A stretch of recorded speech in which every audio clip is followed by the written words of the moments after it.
Ce matin, je voudrais vous parler des tranchants de son épée. Ah, ben, sûrement vous vous dites déjà, mais de quoi est-ce qu'il est encore question avec tous ces titres? Mais plus sérieusement, je voudrais vraiment que on ait une lumière un peu plus de ce tranchant, hein, de l'épée de Christ. Hein, j'ai souvent, je crois, eu à parler de cela. Mais une plus grande lumière est venue dans mon cœur et je voudrais la partager avec vous. Donc, allons-y dans Jean, Jean, le chapitre 1. Jean au chapitre 1. Commençons par là. Qu'est-ce qu'il nous est dit? Jean au chapitre 1, verset 17. Alors, en effet, la loi a été donnée à travers Moïse, mais la grâce et la vérité sont venues à travers Jésus-Christ. Donc, voilà ce que déclare le futur apôtre Jean. Parce qu'ici, c'est encore le disciple, mais bon. L'apôtre Jean, maintenant, qui a écrit les épîtres, nous dit et nous donne cette révélation. Et nous savons du reste d'ailleurs que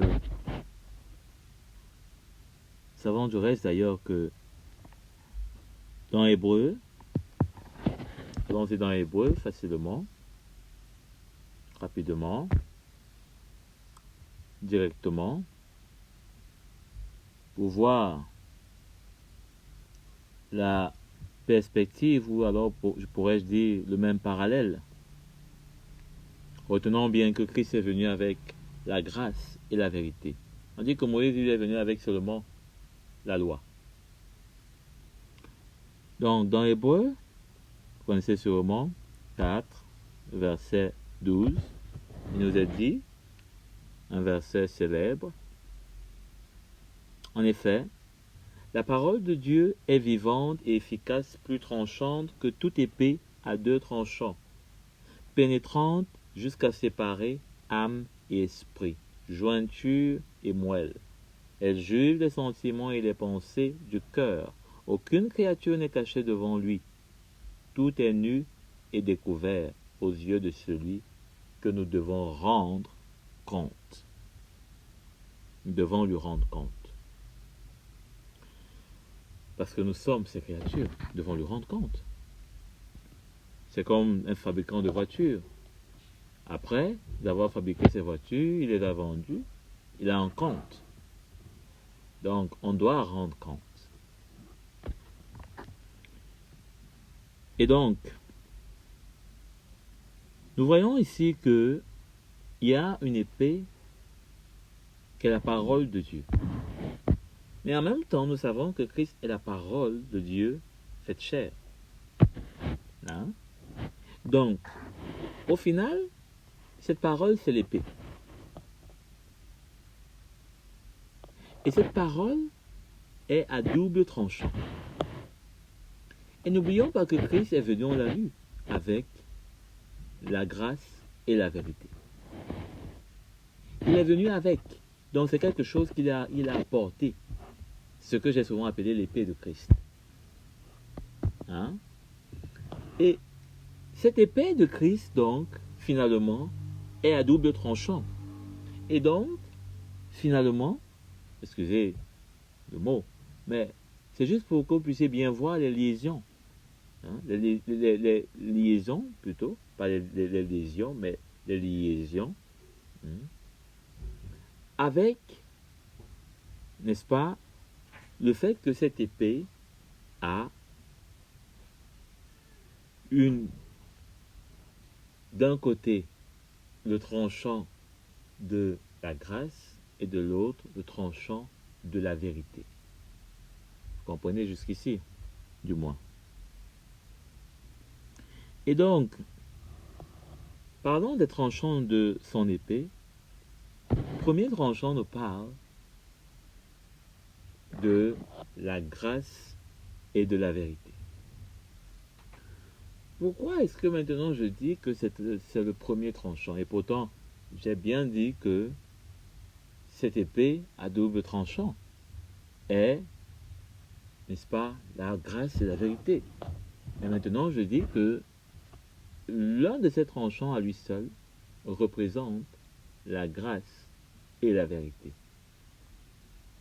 Parce que l'autre tranchant parle plutôt, ce que je vois de la parole de Dieu là, de la correction et du jugement. Hein? Alors, pour nous en rendre bien compte, allons dans Romains 5, le chapitre 21. Romains chapitre 5, verset 21. Parce que j'ai avec ce verset et ce chapitre mélangé. Donc, au verset 21. Ainsi, de même que le péché a régné par la mort, de même la grâce règne par la justice pour la vie éternelle par Jésus-Christ, notre Seigneur. Alors, ça c'est le tranchant de la grâce et de la vérité. Et ici, pour ce qui est de la grâce, on voit que la grâce règne par la justice. La grâce ne règne pas sans la justice. On a l'habitude d'entendre « Ah oui, la grâce de Dieu, la grâce, Dieu va faire grâce. » Mais la grâce règne seulement quand il y a la justice de Dieu. Elle ne règne pas comme un bâton magique. La grâce n'est pas la magie de Dieu. La grâce est la démonstration de la présence de la justice de Dieu. S'il n'y a pas de justice, il n'y a pas de grâce de Dieu. C'est pourquoi, pour que l'homme soit justifié, pour que l'homme reçoive le salut par grâce, il a fallu que Jésus meure. Il a fallu qu'un prix soit payé. Il a fallu que Dieu obtienne justice sur Jésus-Christ, mort. Donc, on ne peut pas parler de grâce quand il n'y a pas de justice. Quand il y a l'injustice, ce n'est pas la grâce. Hein? C'est le péché. Hein? Et c'est la patience de Dieu. Hein? C'est la bonté de Dieu à patienter. Mais ce n'est pas la grâce de Dieu. Parce que la grâce de Dieu nous enseigne, comme Paul dit à Tite, à renoncer à l'impiété, au mal. Donc on ne peut pas voir le mal et on dit Dieu va faire grâce, Dieu a fait grâce, la grâce. Non.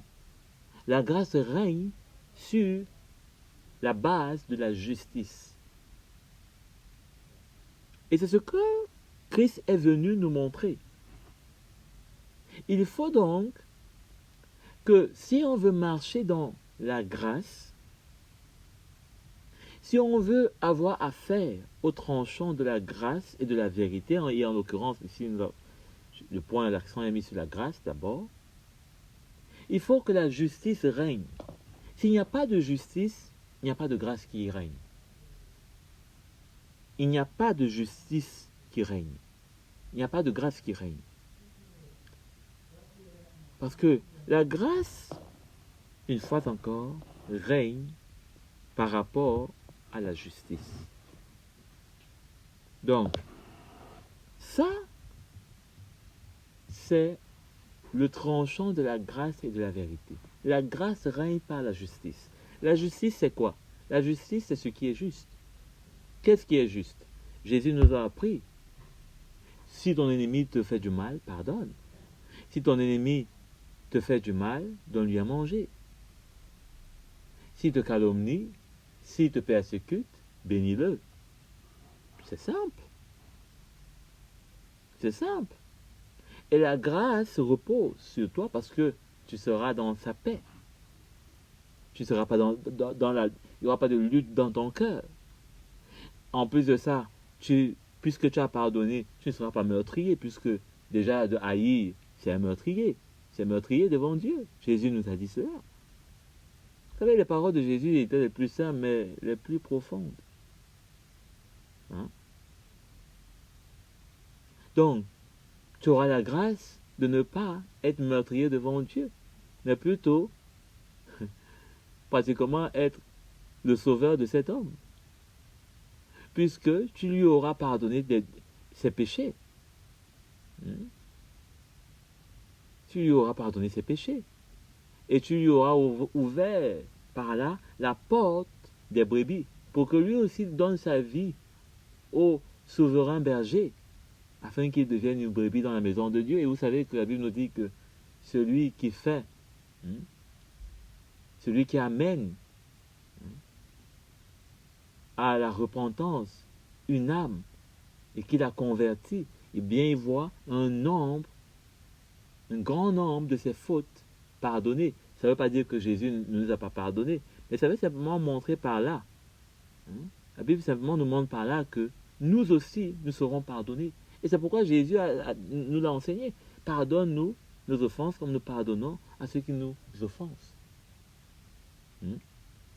Donc, si on pardonne, si on efface l'ardoise de ceux qui nous font du mal, eh bien nous aussi, en retour, quand nous faisons du mal, quand nous trébuchons devant Dieu, il nous pardonne. Donc vous voyez, il y a la grâce. Ça, c'est ça la vraie grâce. C'est-à-dire qu'on fait des choses et on ne mérite pas, mais Dieu nous fait grâce. Il nous fait grâce sur quoi? Parce que la justice règne. La justice règne comment? Parce que nous aussi, nous appliquons la même justice que Christ a appliquée pour nous. Il ne nous a pas rendu le mal pour mal. Même à la croix, il n'a pas dit à ce brigand, ben, tu vas voir ce soir, quand je vais ressusciter, je vais t'enterrer. Tu n'as encore rien vu. Non. Il a dit pardonne les offenses. Et d'ailleurs, pour ce brigand, il n'a même pas parlé, il n'a même pas dit mot. C'est comme s'il n'avait même pas entendu. Il a simplement répondu à celui qui était de l'autre côté et qui reconnaissait ses fautes. Mais même pour ceux qui étaient en train de déchirer son manteau, il a dit, Seigneur, pardonne-les, c'est pas ce qu'ils font. Donc, vous voyez comment la grâce opère et comment la justice règne et comment la grâce règne par la justice et que finalement, nous aussi nous faisons ce qui n'est pas bien, mais il y a une grâce qui est sur nous. On demande pardon au Seigneur, il nous pardonne parce que nous aussi, nous avons pardonné à d'autres qui nous ont fait du mal. On n'a pas retenu. La justice finalement de Dieu règne. Puisque lui-même n'a pas voulu condamner le pécheur avec son péché, celui qui nous fait du mal, notre ennemi, on le pardonne. La justice est en train de régner sur lui. La grâce est en train de régner sur lui. La porte des brebis, comme je l'ai dit, est ouverte pour lui, pour qu'il voie sa misère aussi. C'est pourquoi la Bible nous dit que en faisant cela, on met du charbon ardent sur sa tête. Pourquoi? Pour qu'il puisse voir son état et qu'il se demande, mais bon sang, à quoi ai-je affaire? Ce n'est pas de ce monde. Donc, finalement, maintenant, de notre côté, quand on a pardonné, mais on a failli parce que notre chair aussi est faible, le Seigneur nous fait grâce. Donc, la grâce règne et la justice règne. La grâce règne par la justice. La grâce ne règne pas seule. S'il n'y a pas de l'ordre, s'il n'y a pas ce qui est pur, si on ne fait pas ce qui est droit, il n'y a pas de grâce. Il faut simplement attendre le moment où le Seigneur va châtier. Il n'y a pas de grâce. Alors, maintenant pour la vérité. Allons dans Jean. Jean est l'apôtre de l'amour, mais aussi l'apôtre de la vérité. Jean est l'apôtre de l'amour, mais aussi de la vérité. Allons dans Jean, chapitre 1, premier verset. Il commence. Ce qui était dès le commencement, ce que nous avons entendu, ce que nous avons vu de nos yeux, ce que nous avons contemplé et que nos mains ont touché concernant la parole de vie, nous l'avons annoncé. Donc, c'est-à-dire que pour lui, déjà, il lave ses mains et dit, on vous a annoncé, on vous a dit clairement ce qu'on a vu, ce qu'on a compris dès le commencement, ce qu'on a su, ce qui nous a été révélé. On vous l'a dit. On a les mains propres. Du reste, l'apôtre Paul le dit lui aussi. Comment est-ce qu'il a transmis tout le conseil de Dieu?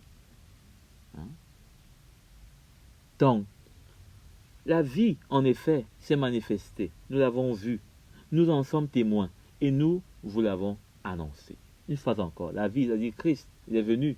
On vous l'a annoncé, on l'a vu. Cette vie éternelle qui était auprès de Dieu et qui s'est manifestée à nous. C'est Jésus, non?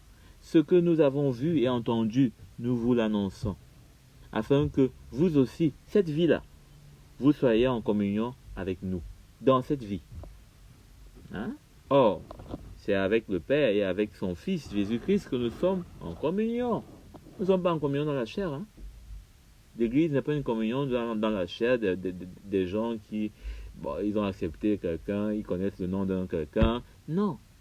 C'est parce que nous sommes en communion avec le Père, que nous sommes en communion les uns avec les autres. Nous ne sommes pas directement en communion les uns avec les autres. Non. Nous sommes d'abord en communion avec le Père et avec le Fils, puis maintenant entre nous. Et nous vous écrivons cela afin que votre joie soit complète.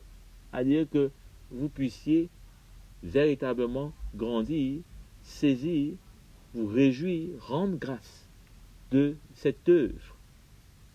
Or, le verset 5. Voici le message que nous avons entendu et lu et que nous vous avons annoncé. Donc, voilà maintenant ce qui va faire que véritablement, on peut dire qu'on est en communion parce que nous ne sommes pas juste en communion dans la grâce. Non, il y a la vérité. La vérité vient de ce qu'on a lu et entendu. C'est pourquoi l'apôtre Paul dit aux Éphésiens, si toutefois vous avez été instruits, si vous avez connu Christ, si vous avez été instruits en lui, selon la conformité de la vérité, à vous dépouiller. Allez lire dans Éphésiens. Comment l'apôtre Paul voulait bien se rassurer que les Éphésiens avaient compris la révélation qu'il transportait. Il dit, si toutefois, vous avez connu Christ. Donc, Dieu est lumière et il n'y a pas de ténèbres en lui. Voilà la vérité qui est en Dieu. Il est lumière, il n'est pas ténèbres. Il n'est pas un peu, aujourd'hui dans le péché, un peu demain, non, il n'est pas ténèbres. Point. Vous voyez, il y a un point. Il n'est pas de ténèbres. Il n'y a pas de ténèbres en lui. Point. Point. Donc, si nous disons que nous sommes en communion avec lui, tout en marchant dans les ténèbres, nous mentons et nous ne mettons pas la vérité en pratique. Point. L'apôtre Jean était l'apôtre de l'amour, mais il était l'amour dans la vérité. Et à l'image de Christ, la grâce et la vérité. C'est ce que l'apôtre Jean voulait nous transmettre ici. Notamment avec ses épîtres, la vérité et l'amour. La vérité et l'amour. Donc, la vérité et la grâce. Parce qu'il n'y a pas d'amour sans vérité. Il n'y a pas, c'est pourquoi notamment l'apôtre Paul dit, de se parler les uns les autres dans la vérité. De ne pas avoir d'hypocrisie. Donc, ici nous avons, n'est-ce pas, une belle démonstration de la vérité. Dieu n'est pas ténèbres. Tu marches dans les ténèbres, je marche dans les ténèbres, Dieu n'est pas ténèbres. Je ne suis pas en communion avec lui. Je chante, je pleure, je lève les mains, je ne suis pas en communion avec lui. Parce que je ne suis pas dans la vérité. Jésus a dit à la femme samaritaine que l'heure viendra où les vrais adorateurs adoreront en esprit et en vérité. De quelle vérité? La vérité qu'on connaît Jésus. Oui, le diable connaît également Jésus et il tremble. mais la vérité de ce que je ne suis pas dans les ténèbres. Je ne suis pas dans les ténèbres. Donc, voilà la vérité. Et on a vu la grâce. Comment est-ce qu'elle règne par la justice? Donc, la grâce et la vérité règnent par la justice. Hein? Parce qu'il est aussi juste de marcher dans la sainteté, de marcher non pas dans les ténèbres, mais dans ce qui est lumière. Hein? On se rappelle quand l'apôtre Paul dit que si nous marchons dans la lumière aux Romains, nous marchons donc comme des enfants de lumière, hein? Pas comme des enfants de ténèbres.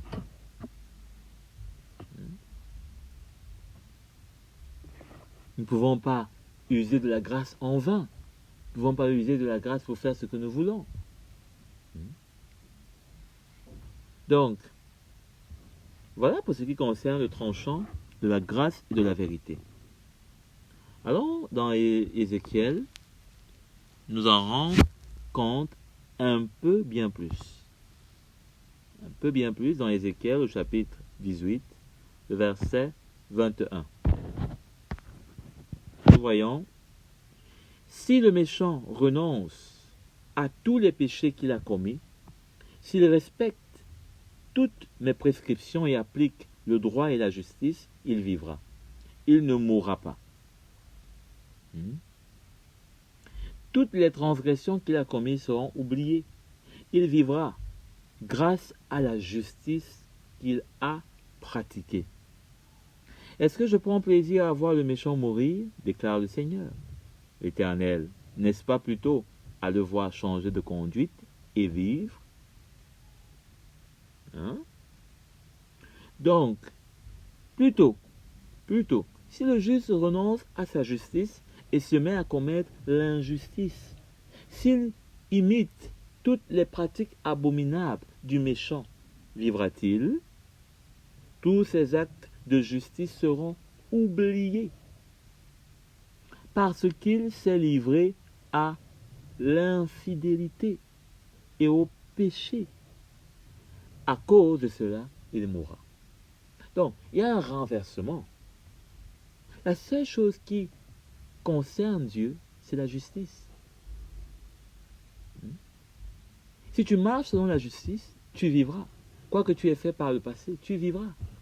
Mais si tu as marché dans la justice et que maintenant tu marches dans l'injustice, tu ne vivras pas. Toi, tu mourras. Hein? Et nous avons là la démonstration d'un juste juge. D'un juste juge. Et il ne faut pas tenter ce Dieu, parce qu'il veille sur sa parole pour la mettre en pratique. Il veille sur sa parole pour la mettre en pratique. Bien sûr, il dit que si on est infidèle, il sera fidèle. Mais il veut dire que si on est infidèle, mais qu'on crie à lui pour qu'il nous relève et nous purifie de toute infidélité, il sera fidèle. Parce qu'il a été tenté en toutes choses, et c'est pour nous maintenant qu'il est à la droite de Dieu pour intercéder en notre faveur. Sauf qu'il ne sera pas fidèle si on le renie. Parce que là, ce n'est plus simplement l'infidélité, mais c'est le reniement, on l'aura réuni. C'est-à-dire qu'en fait, on aura fait comme si on ne l'a jamais connu. Et là, lui aussi ne nous connaîtra pas. Et c'est pourquoi ici, le fait de ne plus marcher selon la justice, comme on marchait auparavant, et de commencer à imiter plutôt les voies du méchant, c'est-à-dire de régner la justice et d'aimer l'injustice, le méchant et ses voies, eh bien ça fait que le Seigneur ne nous reconnaît plus. C'est ce qu'il dit tantôt aux Juifs, il dit que je vous ai sémé comme une vigne, mais vous vous êtes changé en un fruit méconnu. Dieu a planté une vigne et le peuple juif est devenu comme un arbre inconnu que Dieu ne reconnaissait pas dans ce qu'il a planté. Et c'est pourquoi il les a déracinés, il les a arrachés. Parce qu'ils ne reconnaissaient pas cette qualité. Heureusement pour eux qui seront encore hantés, comme l'apôtre Paul nous le montre dans le livre de Romains, et bien plus encore même dans l'Ancienne Alliance où on voit toutes les promesses de Dieu par rapport à eux. Donc, nous voyons ici donc le tranchant de la vérité et de la grâce. Alors, j'ai dit que le tranchant concerne celui de la correction et du jugement. Pourquoi? Allons dans Zacharie. Peut-être que vous ouvrez Zacharie rarement. Gloire à Dieu pour cette occasion. Le livre de Zacharie, très intéressant, rempli de beaucoup, bien sûr, de prophéties. Également très intéressante. Zacharie, le chapitre 11, le verset 7. Alors je me suis mis à prendre soin des brebis destinées à l'abattoir, certainement les plus misérables du troupeau. J'ai pris 2 houlettes. J'ai appelé l'une grâce et l'autre union. Et j'ai pris soin des brebis. J'ai fait disparaître les 3 bergers en 1 mois. Mais j'ai perdu patience avec elles, et elles-mêmes en ont eu assez de moi. Alors j'ai déclaré, je ne prendrai plus soin de vous, que celle qui va mourir meure, que celle qui va disparaître disparaisse, et que celles qui restent se dévorent les unes les autres. J'ai pris ma houlette grasse, et je l'ai brisée pour rompre mon alliance, celle que j'avais conclue avec tous les peuples, et elle a été rompue ce jour-là. Et les plus misérables des brebis qui m'observaient ont reconnu que c'était une parole de l'Éternel. Donc, nous avons là une prophétie de Zacharie qui, n'est-ce pas, va se réaliser. Qui va se réaliser. Et bien sûr que l'alliance que Dieu a faite avec le peuple juif n'est pas brisée. Je ne sais pas ce que je m'en vais vous dire.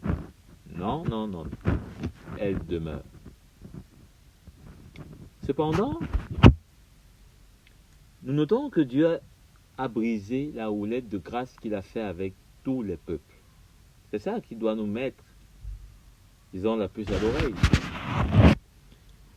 Pour comprendre, n'est-ce pas, comment le temps de grâce est bientôt terminé et va bientôt se terminer. Le temps de grâce va bientôt se terminer. La porte de l'arche qu'est Jésus va se fermer. Et ici, les houlettes sont les houlettes de grâce et de vérité, vous avez compris, même si les noms diffèrent notamment en fonction des versions. Mais les traductions, notamment d'hébreu, donnent à percevoir et surtout mis, n'est-ce pas, avec en perspective dans la nouvelle alliance. Comprenons bien qu'il est question ici de la grâce, mais aussi de la vérité. Toutefois, la correction et le jugement seront, n'est-ce pas, très très particuliers. Parce que dans le peuple, le Seigneur va apporter la correction dans son peuple. Et dans le monde, il va apporter le jugement. Dans l'Église, la correction va faire office de jugement. Mais dans le monde, la correction fera office de jugement plutôt, voudrais-je dire, sera véritablement le jugement. Mais alors là, un jugement de feu, de colère. pas un jugement de grâce. Hein? Pas un jugement de grâce, mais plutôt de colère. C'est pourquoi le tranchant, n'est-ce pas, qui nous attendent, qui nous est réservé dans ces derniers jours, nous devons véritablement y avoir part. Véritablement. Parce que si on ne passe pas, si on n'accepte pas la correction, nous n'aurons pas au jugement. Et la correction vient au travers de la vérité. Mais elle vient aussi avec grâce, parce que sans la grâce, on se sent condamné et rejeté. Vous voyez comment est-ce que cette épée fonctionne véritablement bien en double tranchant. Sauf que le jugement de colère, l'Église n'aura pas part. En tout cas pas l'Église de Christ. L'Église du monde, avec toutes ses religions, avec tout ce qu'elle fait, avec son inceste, avec le monde, sera jugée. Alors, la correction va faire office de jugement dans l'Église et a déjà commencé. Mais nous n'aurons pas part à ce jugement comme le monde, une fois de plus. Nous aurons part à ce jugement comme des fils avec grâce. Alors, allons dans Ézéchiel. Ézéchiel, vous savez, l'Ancienne Alliance nous donne de prendre au sérieux tout ce que Dieu a en projet. Parce que dans l'Ancienne Alliance, c'était très très sérieux. Très très sérieux. Et nous, dans la Nouvelle Alliance, nous devons encore prendre plus au sérieux le sérieux que nous devons avoir pour la parole de Dieu et pour les projets de Dieu. Ézéchiel 8, le verset 12. Il m'a dit, fils de l'homme, vois-tu ce que les anciens de la communauté d'Israël font en secret, chacun dans sa chambre, pleine d'images sacrées? De fait, ils se disent, l'Éternel ne nous voit pas. L'Éternel a abandonné le pays. Il m'a dit, tu verras encore d'autres pratiques, tout aussi abominables, auxquelles ils s'adonnent. Puis il m'a conduit devant l'entrée du temple, et l'Éternel, du côté nord, il y avait là des femmes assises, en train de pleurer Tammuz, c'est-à-dire un dieu étranger. Il m'a dit, as-tu vu, fils de l'homme, tu verras encore d'autres pratiques abominables, plus grandes que celles-là. Puis il m'a conduit devant le parvis intérieur de la maison de l'Éternel. Et voici à l'entrée du temple de l'Éternel, entre le portique et l'autel, il y avait environ 25 hommes qui tournaient le dos au temple de l'Éternel et regardaient vers l'est. Ils se prosternaient en direction de l'est, devant le soleil, c'est-à-dire le Dieu du soleil.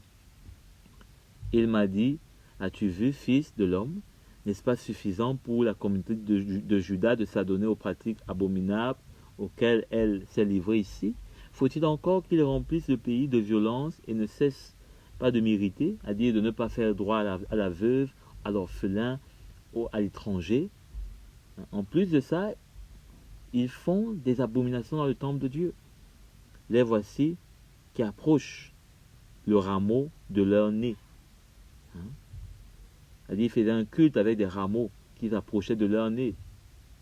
Peut-être pour faire des encens. Et adorer les parfums, se retrouver dans des choses qui n'étaient pas de Dieu.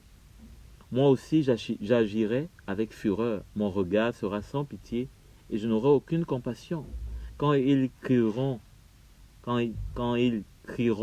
à pleine voix vers moi, je ne les écouterai pas. Donc, on a là ce que Dieu reproche à son peuple. Et Dieu montre cela à Ézéchiel, pour qu'il sache que Dieu va juger ça. Allons au chapitre 9, verset 5. Toujours d'Ézéchiel, il est dit, « Ensuite, je l'ai entendu dire aux autres, passez après lui dans la ville et frappez, que votre regard soit sans pitié, n'ayez aucune compassion. Tuez les vieillards, les jeunes hommes et les jeunes filles, les enfants et les femmes jusqu'à l'extermination, mais n'approchez pas de tous ceux qui ont la marque sur eux. Commencez par mon sanctuaire. Commencez par mon sanctuaire. » Ils ont donc commencé par les anciens qui étaient devant le temple. Il leur a dit, rendez le temple impur et remplissez de victimes les 2 parvis attenants. Sortez. Alors ils sont sortis alors ils sont sortis et se sont mis à frapper dans la ville.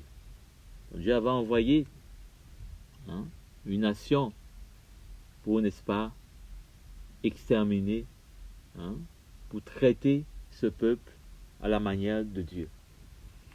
Donc, voilà un récit qui nous montre comment Dieu veut traiter aujourd'hui l'Église tout aussi, qui est remplie de vendeurs d'illusions, qui est remplie de personnes qui adorent des faux dieux, qui partent chercher des pouvoirs occultes, qui cherchent des richesses injustes, qui sacrifient, n'hésitent pas à sacrifier les brebis du Seigneur. Dieu voit toutes choses, bien-aimés. Ne soyez pas découragés. Ne vous demandez pas, mais qu'est-ce qui se passe avec l'Église? Comment vais-je faire? Qui croire? Qui suivre? Que la paix vienne dans votre cœur et que surtout, Dieu illumine vos yeux pour trouver des vrais bergers, ceux qui bâtissent avec lui son Église, véritablement. Mais pour le reste, il est au contrôle. Et d'ailleurs, du reste, en toutes choses, il est au contrôle. Amen. Inclinons-nous simplement devant lui et il nous fera pour nous tout ce qu'il a promis en Christ. Il ne nous délaissera pas. Il ne nous abandonnera pas. Il nous fortifiera. Il fera de nous des lampes qui brillent dans ce monde obscur. Si nous aimons ses commandements et si nous ne sommes pas rebelles. Amen. Donc, nous retrouvons d'ailleurs la même chose que l'apôtre Pierre va dire. Vous savez que l'apôtre Pierre était un juif d'origine, donc sûrement qu'il connaissait bien la loi et tous les textes anciens. Donc, dans 1 Pierre, au chapitre 4, 1 Pierre chapitre 4, le verset 17, il est dit, en effet, c'est le moment où le jugement commence, et il commence par la maison de Dieu. Commence par la maison de Dieu. Donc, or, si c'est par nous qu'il débute, quelle sera la fin de ceux qui n'obéissent pas à l'évangile de Dieu? Et si le juste se sauve avec peine, il cite, que deviendront l'impie et le pécheur? L'impie et le pécheur. L'impie donc l'ennemi, et le pécheur celui qui l'aime. Ainsi que ceux qui souffrent selon la volonté de Dieu s'en remettent à lui comme au fidèle Créateur en faisant ce qui est bien. C'est la recommandation de l'apôtre Pierre, puisque avant que nous ayons la délivrance, nous allons aussi un peu souffrir. Mais ce qu'il faudrait bien garder, c'est que le Seigneur est à l'œuvre. Parce que comme on voit ici, il veut juger. Il veut rien laisser d'impuni, rien laisser d'injuste. Il veut juger. Et même dans sa maison. C'est pourquoi j'ai dit tantôt que il y a un tranchant qui sert, n'est-ce pas, de correction. Il y a un tranchant qui sert de jugement. Et ce tranchant-là, nous devons l'accepter. Parce qu'auquel cas, nous ne savons pas ce que la suite nous réserve, tel que l'apôtre Pierre l'a dit. Il dit, oh si, le jugement commence par nous, quelle sera la fin de ceux qui n'obéissent pas à l'évangile? Donc, lui-même, il se pose la question. Donc, on ne peut pas pronostiquer quelle est la fin terrible que Dieu va vraiment donner à l'impie, au pécheur. Tout ce qu'on peut faire, eh bien, c'est de marcher sur le côté de la correction qu'il veut nous donner dans nos penchants tordus, dans nos pensées corrompues. Et ce jugement de grâce, qui est cette correction à laquelle on a part comme des fils légitimes, eh bien, nous donnera le droit de pouvoir échapper à la colère de notre Père qui va se déverser sur cette terre bientôt. Allons dans Apocalypse. Apocalypse, verset 1. Chapitre 1, verset 16. Il est écrit, il tenait dans sa main droite 7 étoiles, et de sa bouche sortait une épée aiguë à 2 tranchants, et son visage était comme le soleil lorsqu'il brille de toute sa force. Donc, qu'est-ce que ça nous dit? Toujours cette épée. Or, cette fois-ci, il s'agit d'une épée de jugement de colère. Donc, finalement, non seulement Christ est venu avec une épée à 2 tranchants, de grâce et de justice, mais aussi de jugement, de grâce et de correction dans la vérité. Il reviendra encore une fois avec une épée, mais cette fois-ci, qui sera aiguë, c'est-à-dire qui sera véritablement disposée, qui sera préparée à venir juger. Mais non plus dans la grâce, mais plutôt dans la colère. Dans la colère.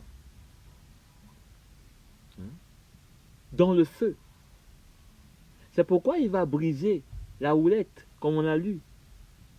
Dans Ézéchiel 18, 21. La houlette grasse, il va la briser pour prendre la houlette de colère, de jugement, de colère. Donc, nous devons avoir totalement part avec l'épée que Christ a apportée dans le temps de la grâce qu'il a inaugurée. Il dit, si vous entendez ma voix, ne résistez pas. C'est une année de grâce que je publie. Mais, nous ne devons surtout pas prendre le risque d'avoir part à la seconde épée, comme la seconde mort. Nous ne devons pas avoir part à cela. Tout ce qui est second, nous ne devons pas avoir part à cela. La seconde épée de Christ, la seconde mort, ne doit pas être pour nous, bien-aimés. Elle ne doit pas être pour nous. Donc, Christ viendra donc préparer avec son visage qui va briller, ça parle d'une décision arrêtée. D'une décision arrêtée qui ne pourra pas faire marche arrière. Il ne va pas trouver quelqu'un qui va prier pour dire Seigneur, arrête-toi. Non. Son visage va briller et tout le monde saura que oui, là, sauf qui peut, mais sauf qui peut ne sera plus, puisque le seul qui puisse sauver, c'est Jésus, mais il ne sera plus en mode sauvetage, il sera en mode jugement, colère.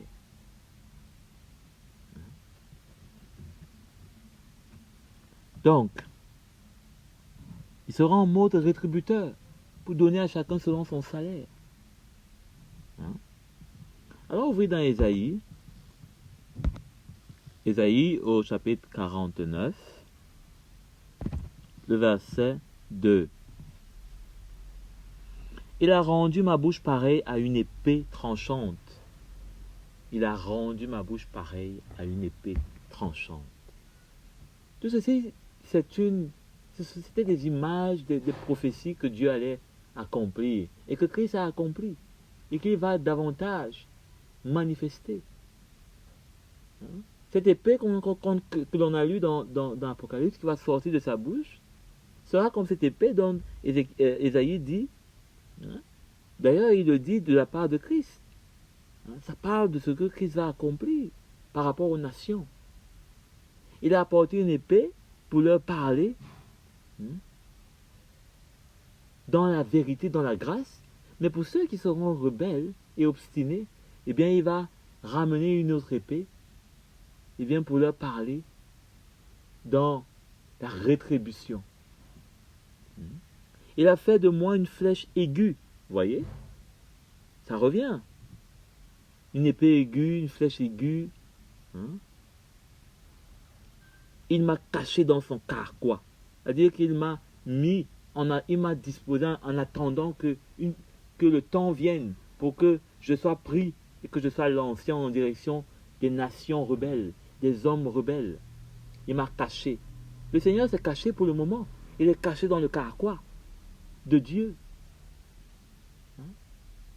Mais il sera bientôt lancé comme une flèche aiguë. Donc, voilà comment est-ce que le Seigneur va se révéler. Bientôt. Bientôt. Quant à moi, je disais, verset 4, c'est pour rien que je me suis fatigué. C'est pour le vide. C'est en pure perte que j'ai épuisé mes forces. Pourtant, mon droit auprès de l'Éternel et ma récompense auprès de mon Dieu. Mon droit est auprès de l'Éternel et ma récompense auprès de mon Dieu. Donc, voilà ce qui attend ceux qui auront accepté la récompense, la correction, la récompense. La récompense. Voilà ce qui les attend. Pas moins qu'une récompense. Pas moins.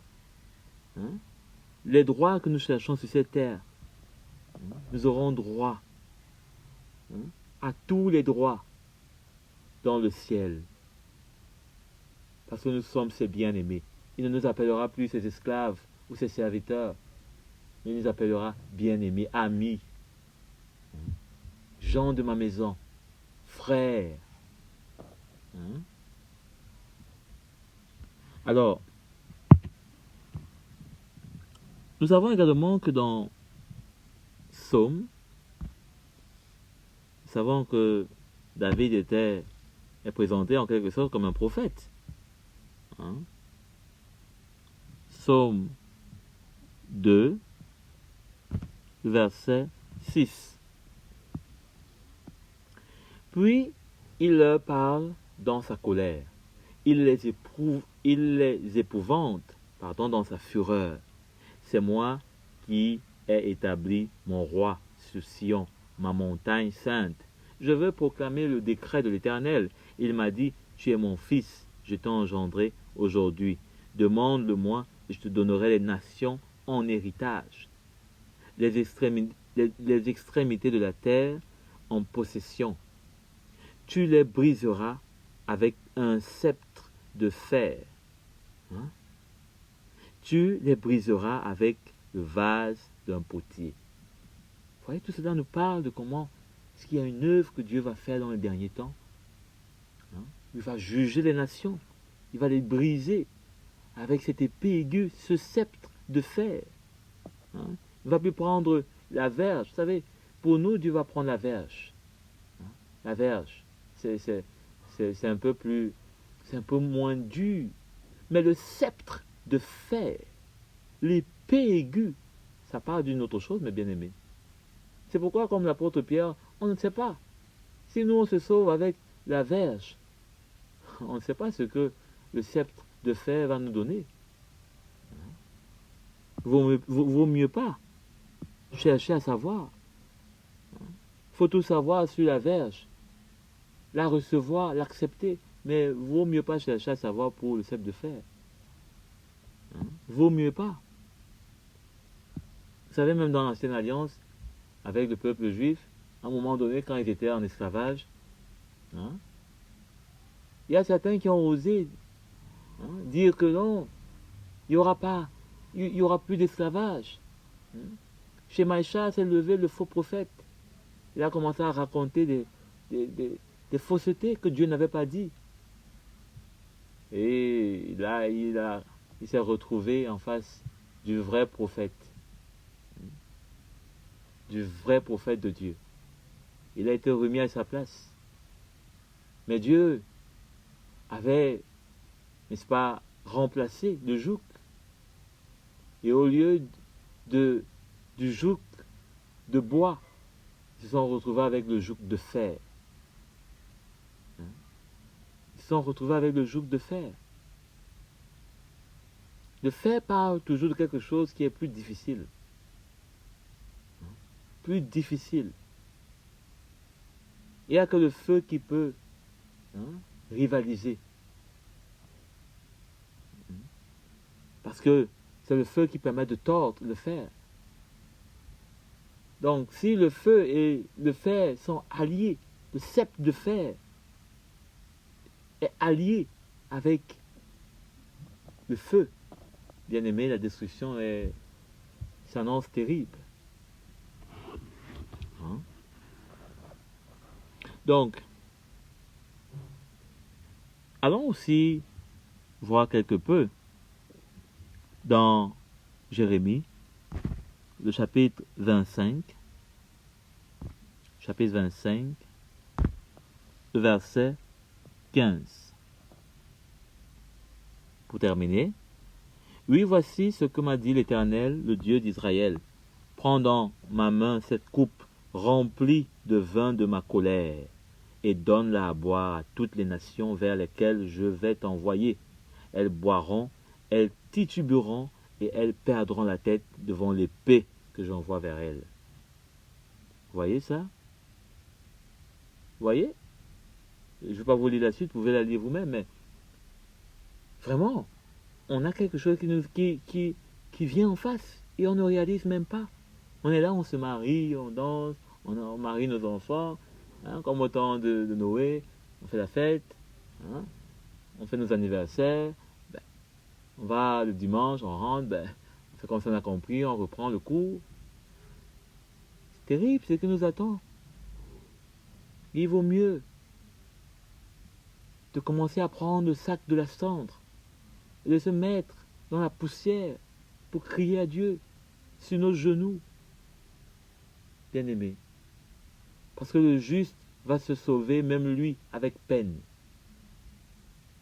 Avec peine. On a lu dans l'épître de Pierre, avec peine. Aujourd'hui, le chrétien, on dirait qu'il veut se sauver avec détente. Hein? Parce que tout est accompli. Il y a encore des choses qui restent encore à devoir s'accomplir. Hein? Bien sûr que Christ a tout accompli dans l'esprit, mais il y a des choses qui restent encore à être manifestées, je veux dire. Et ça, on ne doit pas se confier dans notre chair. Paul a dit, il ne faut pas se confier dans la chair. Parce que notre chair est faible. Et elle peut nous emmener encore bien loin de Dieu. Hein? Prenons garde au tranchant de l'épée de Dieu. Alors, allons dans Daniel, le livre de Daniel. Peut-être que c'est la première fois que vous l'ouvrez. Gloire à Dieu, toujours. Daniel au verset 44. Vous savez que son livre aussi est un livre rempli de révélations et de prophéties, de visions. Donc, très intéressant. À l'époque de ces rois, le Dieu du ciel fera surgir un royaume qui ne sera jamais détruit et qui ne passera pas sous la domination d'un autre peuple. Il pulvérisera tous ces royaumes-là. Il pulvérisera tous ces royaumes-là et y mettra fin, tandis que celui même subsistera éternellement. Ton Dieu va bientôt faire pulvériser tous les royaumes de la terre. Mais alors pulvériser, c'est-à-dire en 1000 morceaux, irrécupérables et irréassemblables. En 1000 morceaux. Ça sera la fin de la fin de la fin. Afin que son royaume subsiste. Vous voyez ça? Ben, ça nous annonce quand même de bonnes choses. Si nous sommes prêts à nous soumettre, ce Dieu fait grâce aux hommes, à sa correction, à son jugement de grâce, à la vérité. N'usons surtout pas de la grâce de Dieu en vain. Cela ne nous sera d'aucune utilité. Mais au contraire, craignons Dieu. Car ce qu'il dit, il accomplit. Ce qu'il dit, il accomplit. Si Dieu n'a pas hésité à accomplir tous ses plans, mais d'ailleurs tous ses plans, dites-moi, quel est le plan que Dieu a voulu accomplir et qui n'a pas marché? Moi, je n'en vois aucun. Pensez qu'on est tellement super développé aujourd'hui avec la technologie, ou alors on est trop spirituel, on a, je sais pas moi, on comprend tellement de choses que Dieu va s'arrêter dans ses projets. Bien-aimés, ayons des oreilles pour entendre, un cœur pour comprendre, et un esprit pour se soumettre, pour s'humilier et se briser. Parce que, bien sûr, tout ceci nous montre que le Seigneur va bientôt délivrer les siens. Mais ce ne serait surtout pas bon de faire partie de ceux qui vont faire face à Dieu avec cette épée aiguë, tranchante, de jugement, de colère. Bien-aimés, contentons-nous, réjouissons-nous et mettons en pratique cette épée que nous avons part aujourd'hui, qui nous vient de sa bouche de grâce. Quand on l'entend, comme vous l'entendez maintenant, elle vient vous corriger, elle vient vous reprendre, elle vient vous redresser, elle vient vous interpeller. Oui, cette épée-ci est bonne. Aujourd'hui, elle est bonne. Pour nous qui voulons accepter de nous soumettre. Mais demain, cette épée ne sera surtout pas bonne. On n'aura rien vu de tel. On n'aura rien imaginé de tel. Elle sera tout autre. Tout autre. Le peuple juif est un petit avant-goût de ce qu'un peuple rebelle peut faillir et que Dieu peut l'écarter et que Dieu peut le disperser, que Dieu peut le mettre au milieu des autres peuples comme n'étant rien. Bien que ce soit un peuple qui sera aussi délivré par l'alliance qui ne s'est jamais brisée avec Dieu. C'est une belle preuve. C'est pourquoi l'apôtre Paul nous donne leur exemple. Qu'on prenne garde, qu'on craigne. Ceci n'a pas hésité avec les branches naturelles. Ce n'est pas avec nous, branches sauvages, étrangères à Dieu.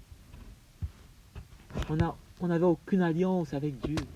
La seule alliance qu'on a, c'est avec Jésus. On n'a aucune alliance avec Dieu. Dieu a une alliance avec le peuple juif directement.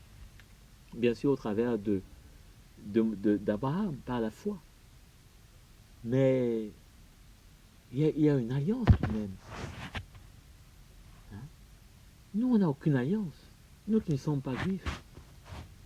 On n'a aucune alliance. Rien ne peut nous protéger. Si ce n'est le sacrifice de Christ. Et donc, comme l'apôtre Paul le dit aux Hébreux, donc l'auteur devrait se dire, si on réunit ce sacrifice, il n'y a plus rien pour nous sauver. Il n'y a plus rien pour pour nous défendre. Alors attachons-nous. C'est un don bien nos reins.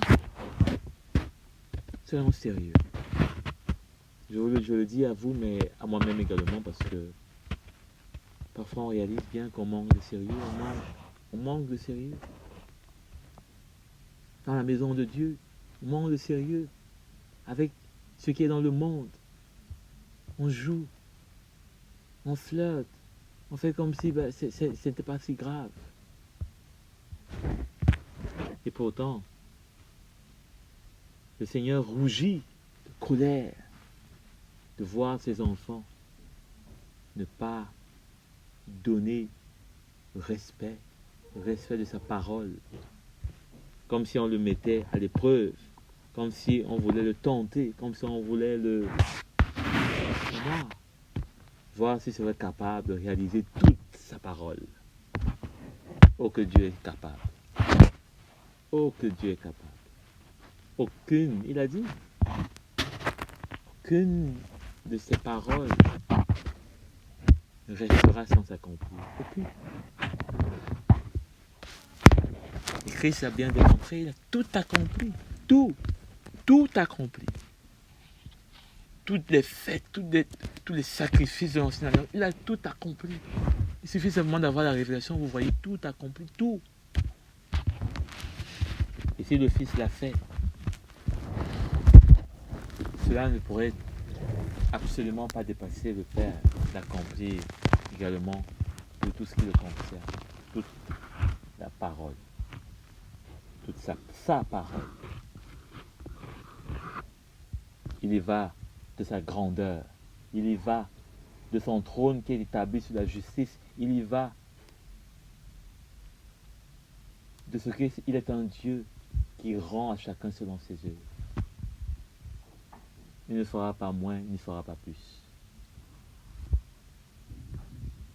Que cela nous donne une grande crainte dans notre cœur et qu'on puisse simplement dire Seigneur, me voici. J'ai tant besoin. Amen.